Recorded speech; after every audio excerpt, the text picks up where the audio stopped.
ሰላም ጤና ያስጥልኝ። ይህ የድርሳን ቲዩብ ቻናላችን ነው።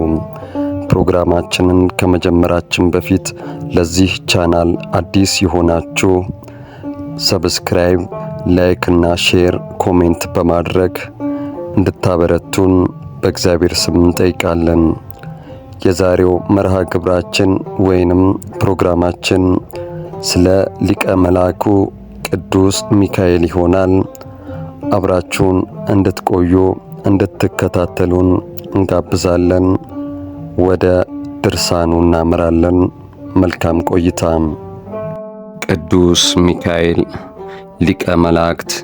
ሚካኤል ማለት መኑ ከመ እግዚአብሔር እጹም ነገር ማለት ነው። ሰይጣንን በመቃወም የእግዚአብሔርን ሕዝብ የሚጠብቅ መልአክ ነው። ሰአሌ ምሕረት፣ አቁራሬ መዓት፣ መልአከ ምክሩ፣ መጋቢ ብሉይ ተብሎ ይጠራል። በኃይላት ላይ የተሾመ ሲሆን በሳጥናኤል ስር የነበሩ አጋስትም ከእሱ ተደርበዋል። ክፍለ ከተማው በኢዮር 4ኛ ክፍል ነው።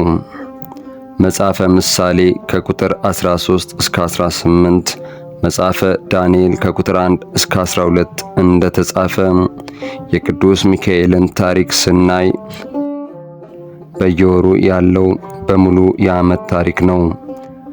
መስከረም 12 ቀን ወደ ነቢዩ ኢሳይያስ ተልኮ ኢሳይያስን ከለምጹ የፈወሰበትና ትንቢትንም የመለሰበት ተአምር ይታሰባል።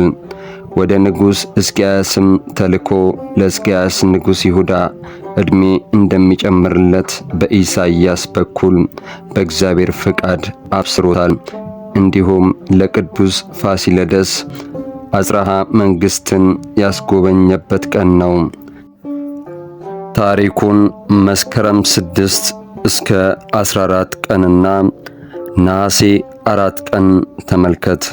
ስለ ኢሳይያስና ፋሲለደስ ያደረገው ተራድኦ የሚነገርለት መስከረም 12 ቀን ነው። እንዲሁም መስከረም 9 ቀን በሀገረ ሮም ተአምር ሰርቷል።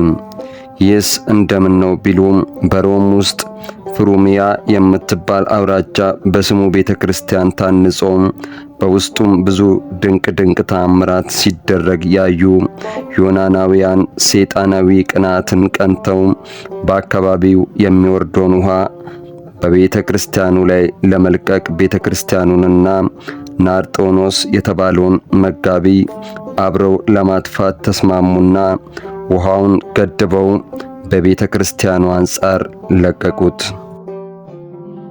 ቅዱስ ሚካኤል ግን አስቀድሞ ለመጋቢ በራእይ አይዞህ፣ ጽና፣ አትፍራ ብሎት ውሃው የሚመጣበትን አለት በበትሩ ቢመታው ተሰንጥቆ እንደ በር ሆነ።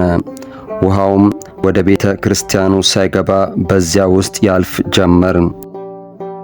ይህም በቅዱስ ሚካኤል ተራዳይነት ተፈጽሟል።